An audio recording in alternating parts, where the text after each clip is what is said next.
Now, let's move on to the session 2 for this afternoon. The first talk will be given by Wang. uh,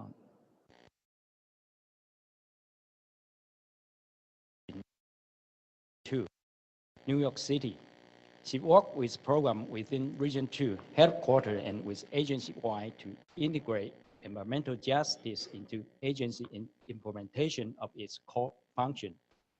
Before joining EPA, and worked with the environmental justice organization across the country, advocating for community for low income and color. Before launching her legal career, Anne was a researcher at the University of California at Berkeley, where she studied the biological impact of agricultural pesticide contamination on wild population of amphibians. Dr. Huang holds a PhD in ecology and evolutionary biology and a JD. The topic of her presentation will be Rebuilding from Hurricane Sandy, a local federal partnership for equitable and resilient disaster recovery. Let's welcome Dr. Huang, please. Thank you so much. And I want to thank the Taiwan EPA for inviting me here today and for giving me the opportunity to participate and contribute to this amazing discussion about climate change and how we can cooperate and share experiences in really addressing this really critical challenge in our generation. So today I'd like to talk to you about some of the work that my agency, EPA Region 2, which is located in New York City, has been doing to support the rebuilding of our communities from the tremendous impact that was caused by Hurricane Sandy.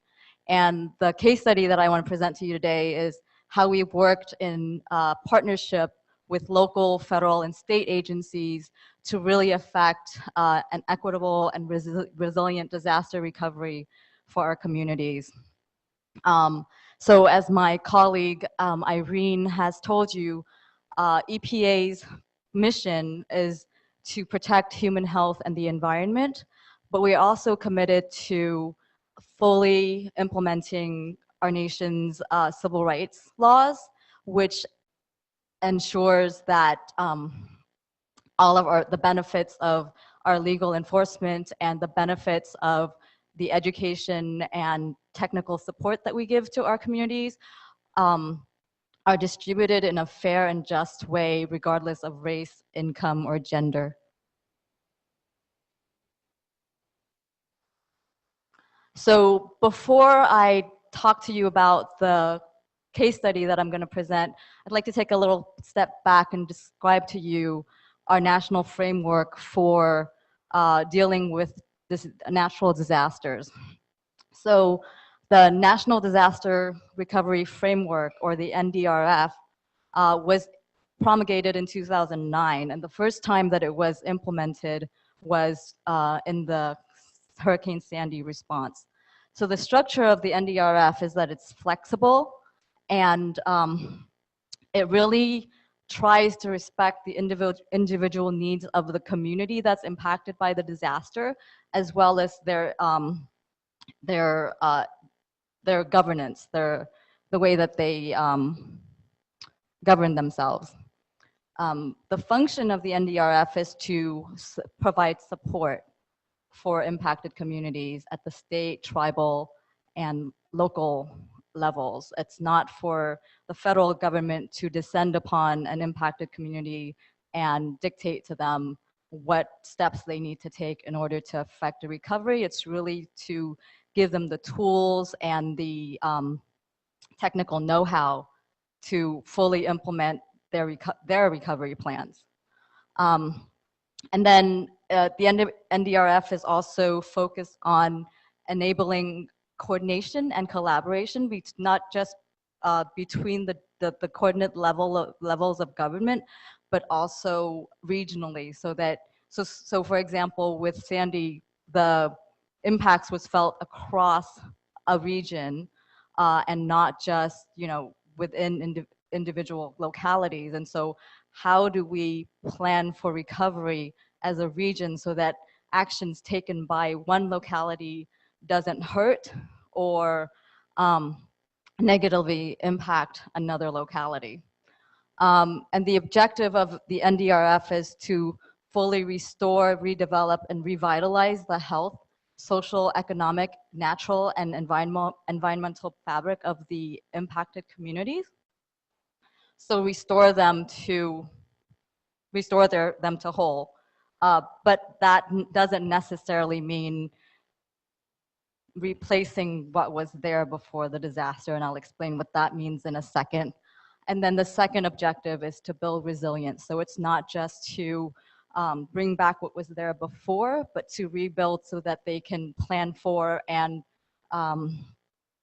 respond positively to future disasters and or threats of future disasters.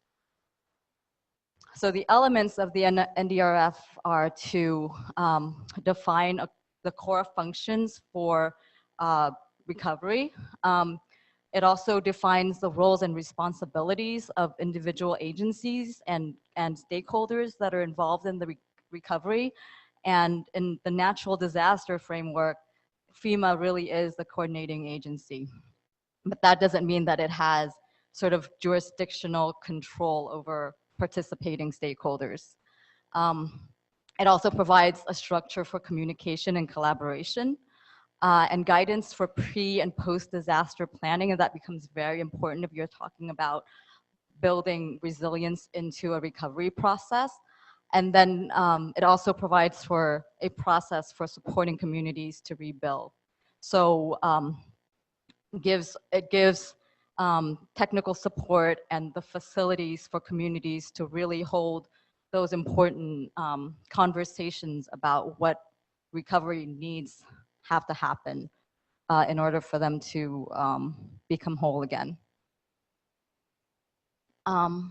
So the NDRF achieves its function through setting up 6 what we call recovery support functions, and I'm gonna call them RSFs. So if I say RSF, you think recovery support functions. So it basically deals with the basic needs of a community: housing, infrastructure, health and social services, natural and environmental resources, economic recovery. But there's a very important sort of spoke in the wheel, and that's providing technical support for community planning and capacity building. And that's basically building up the capacity and the ability of communities to really take on the recovery process for themselves, rather than having the federal government sort of come in and hold their hand through every single action and then leave without really giving them the skills to continue that implementation and to really plan for and deal with their full recovery needs. So the case study that I'm going to present to you today involves the Long Island community, and here's a picture of Long Island. The focus of our work has been mainly with Suffolk County, which is sort of the eastern side of the county. The Shinnecock Nation that Irene talked about before, they're sort of in this area, in the fork of the island, and actually this is them right there. The purple communities are communities of low income and of color, and there are vulnerable communities because they typically, lack high educational achievement. Sometimes they can't fully participate in the decision-making process because of language barriers or cultural practices. And sometimes they just have special vulnerabilities because of their cultural practices. So like, for example, with the Shinnecocks, you know, they are subsistence fishers. And some of the issues that Irene told you about with industrial wastewater and brownfield and hazardous waste, if they are brought up during a flood by the floodwaters, then you know the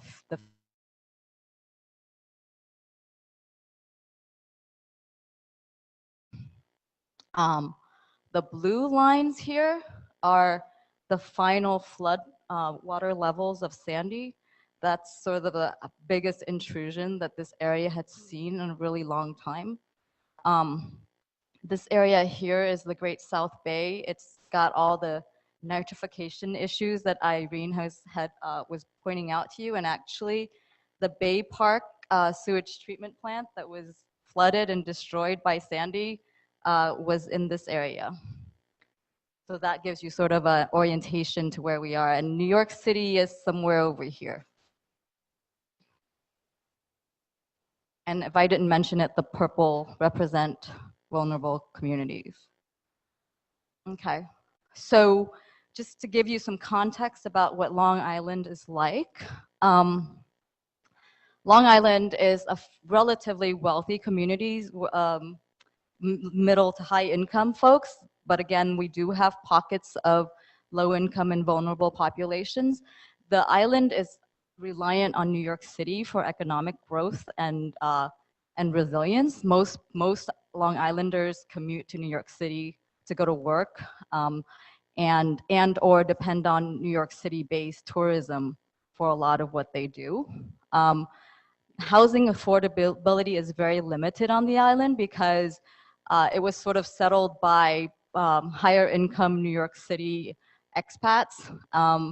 And a lot of those populations have what we call aged in place. And so as the housing equity went up in the area, and most of them are single family houses. And so there isn't a lot of affordability for younger people looking to live on the island. Furthermore, they don't really have jobs that could allow them to live on the island and afford the housing that's currently existing.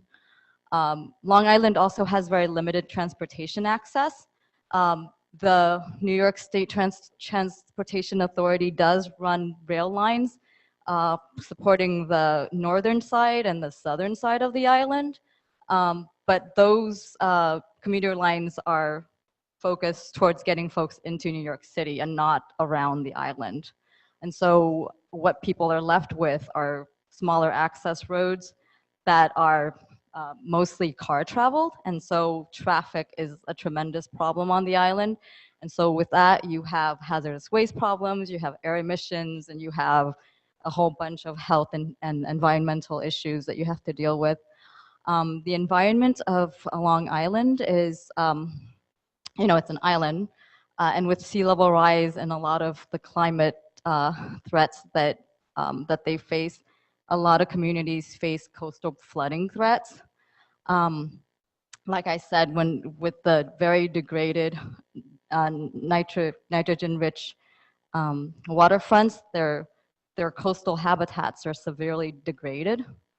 And most of the island supports about 7.7 million people, and 2.7 million of them depend on a sole source aquifer, so groundwater.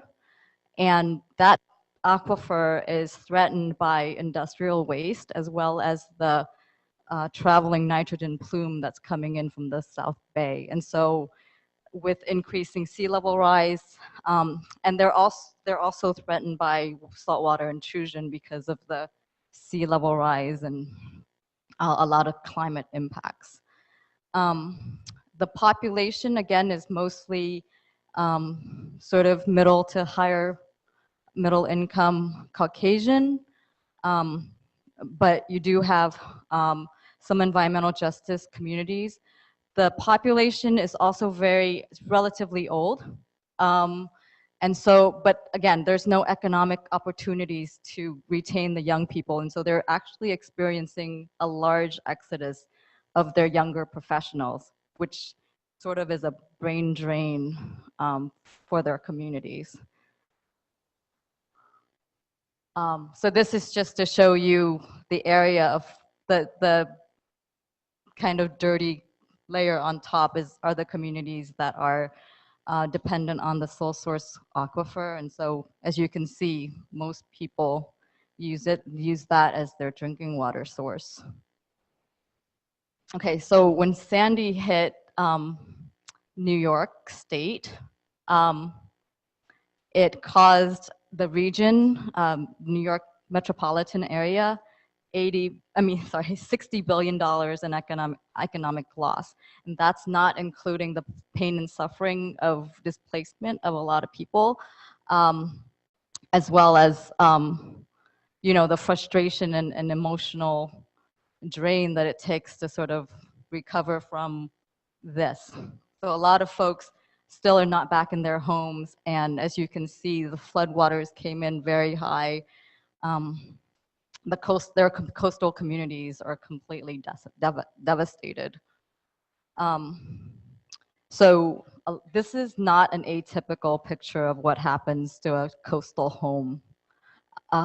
Over 100,000 homes were severely damaged, destroyed, or severely flooded. That's data from our Federal Emergency Management Agency.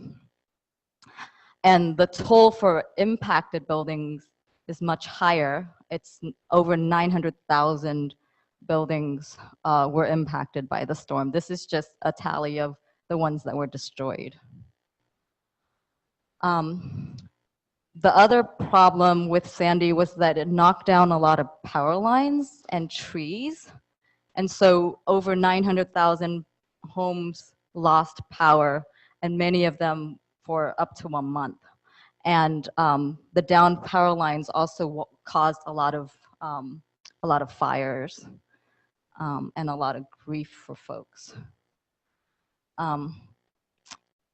Another impact is the debris that resulted from the storm. And so this is sort of household debris, but as you could see from the building that collapsed, so there were a lot of those, there was a lot of debris from buildings and construction sites as well. And for the older housing stock that exists, especially in lower income communities, you have threats of asbestos and lead and other toxins that, again, is brought into contact with people through air, as well as through the water, the floodwaters. Some communities, especially in Suffolk County, the places that I showed you, they don't have sewers, and so houses use septic tanks and various types of septic systems to deal with their wastewater, things that go down the drain and the toilets. So those failed on an astronomical level, and so individual homes had wastewater come up through not just their basements, but first floors, and their children came into contact with the material. So those were great challenges for this community. The other issue is that because they had over 800,000 metric tons of debris, and that completely overwhelmed the counties and the municipalities' ability to deal with waste. And so they set up sometimes legal, sometimes illegal transfer stations to pile up this garbage that accumulated. And then one of the agencies was allowed to incinerate their debris. And so invariably, it was the lower income communities that ended up hosting these transfer stations and these incineration sites. And of course, that exposed in a disproportionate and unfair way children and people of minority and low income status to not just destruction of their homes, but health hazards from the incineration and from the accumulation of potentially toxic debris.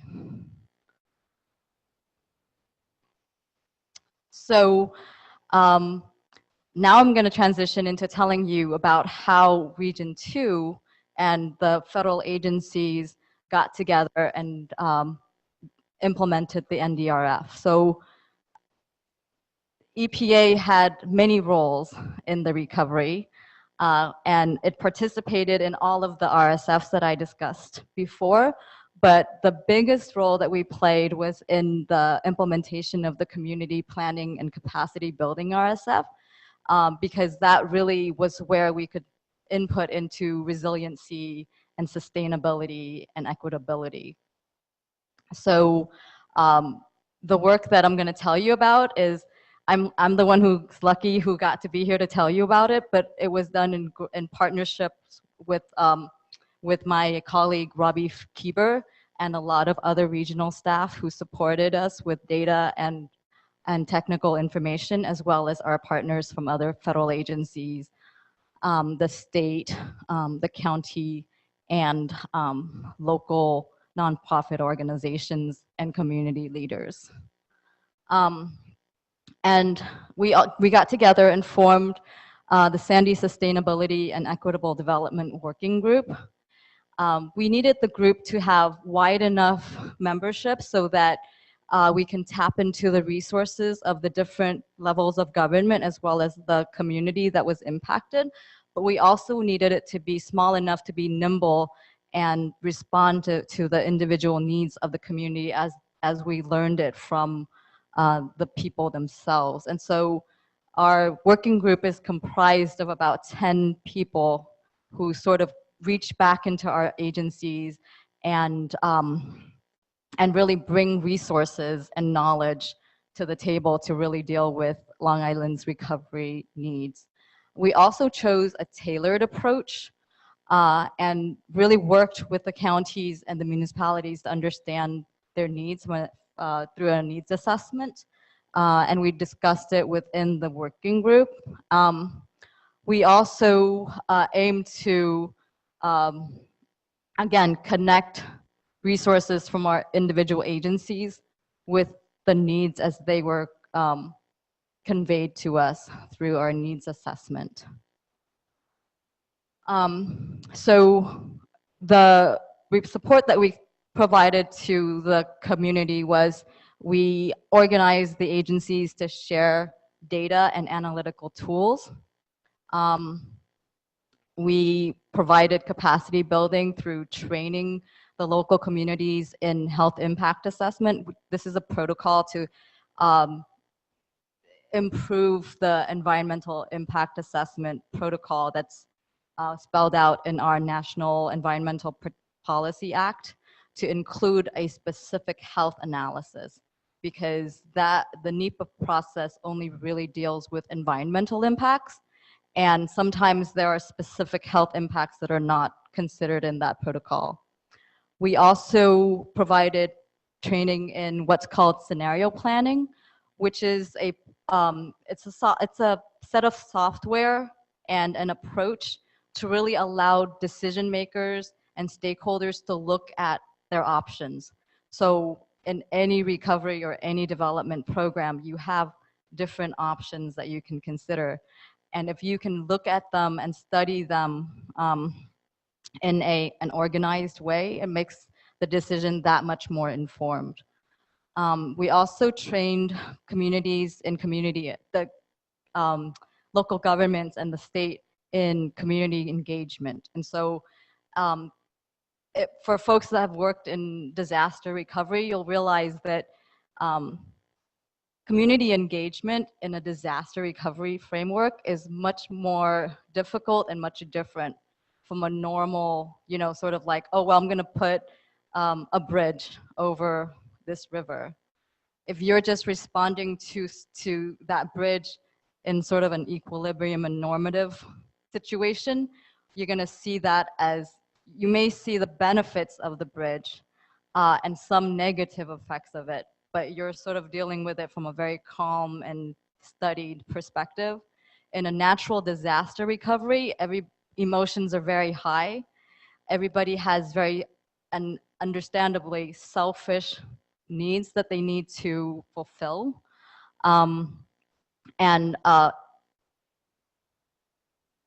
it's just because emotions run so high, anger and frustration just comes out, and it makes it that much harder to talk about really the benefits and potential drawbacks of any action. And so people needed to learn how to talk to people that are experiencing basically post-traumatic stress, and really bring them down from that and allow them to really see the decisions that need to be made.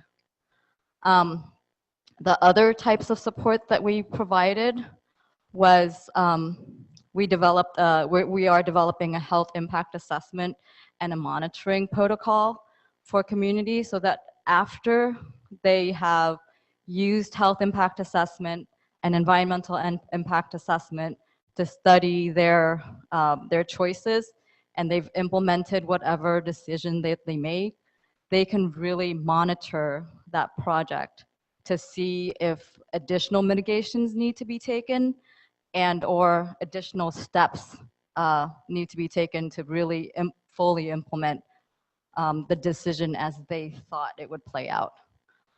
We're also developing an ecosystem goods and services assessment for them. So the idea there is that, especially with the Great South Bay that I was telling you about, that's a natural asset that the island can use. Irene talked to you about green infrastructure, that there's lots of wetlands out there that could really help them with flood prevention, storm surge prevention, and dealing with their wastewater issues. But right now they have no idea of what those ecosystem services are or how to prioritize them for preservation or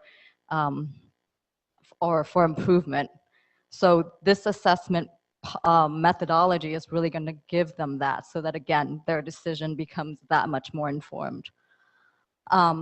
We're also showing them how to use a cost-benefit protocol so that they can really look at the costs and benefits of various decisions that they're making. And then we've committed to provide them with ongoing technical support.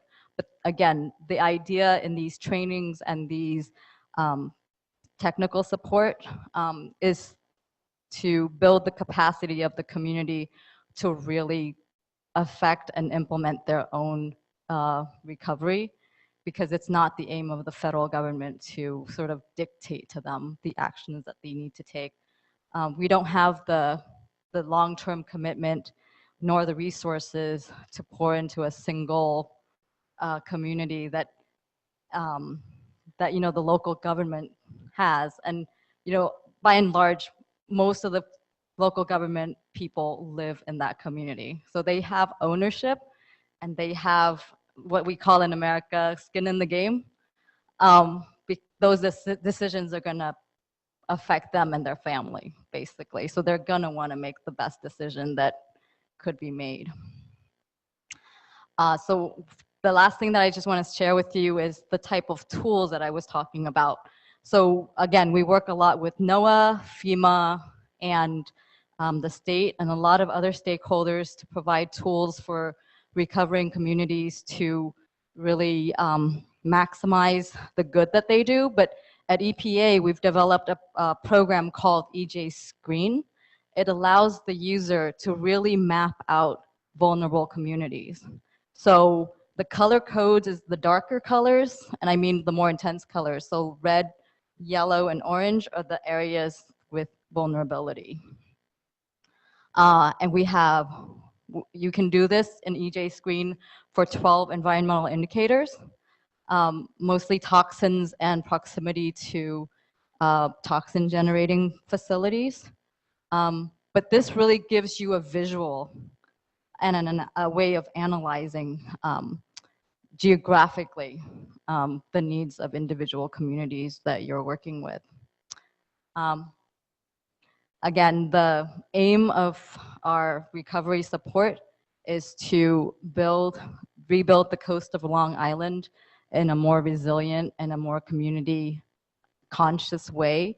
What we'd like to do is to support development in a lifestyle supportive way with amenities and transportation opportunities to really allow people to use their communities to the best possible way that they can. In Long Island, the community's identity is very tied to the water. So, but at the same time, water is their biggest threat. So what we'd like to do is to help them find a way to retain that cultural affinity to the water, but so that they can use it for their community and recreational space, but at the same time move away from using the water for residents and other economically vulnerable uses, so that we don't have to deal with another disaster. I mean, if the coast of our region was not so heavily populated, Sandy would not have been a $60 billion disaster. And thank you for this opportunity to talk to you. Okay, thank you. Thank you to give us such a successful effort to collaborate among the local and federal groups to working toward the resilience disaster recovery. Okay, now open for questions. Any questions? Yeah.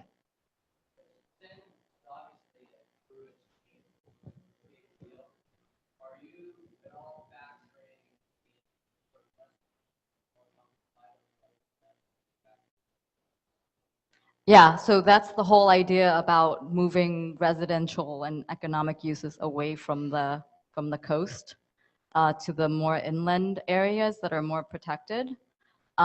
And that's why we also want to build up the transportation infrastructure in transit use, not necessarily highways, but present them with opportunities to get to the water when they need to, but not have to live there. Because it floods on a regular basis now anyway. And I have a question about after the Sandy, the mayor, Michael Bloomberg, and he announced a big project, climate risk free, New York. I remember it's about 20 billion US dollars. I'm wondering what this kind of project is local with federal government working together or just a city, local level? In our effort, it's a collaboration between federal agencies, the state, and the county and municipal governments. New York City is a little bit unique because it's a very wealthy city, and so they did a lot of the planning themselves. But we still worked with them on, for example, looking at opportunities for green infrastructure. They've also changed the building codes to deal with the potential flooding issues. So both. It's ongoing. It's Ongoing. So from our view, recovery is going to be, potentially a decade-long project, and even further. But the sort of resources that we're putting into it now is not going to, like I said, be sustainable. And so we really have to train our communities to be able to take it on by themselves after we leave. Any more questions? No. Okay, thank you very much. Let's move on.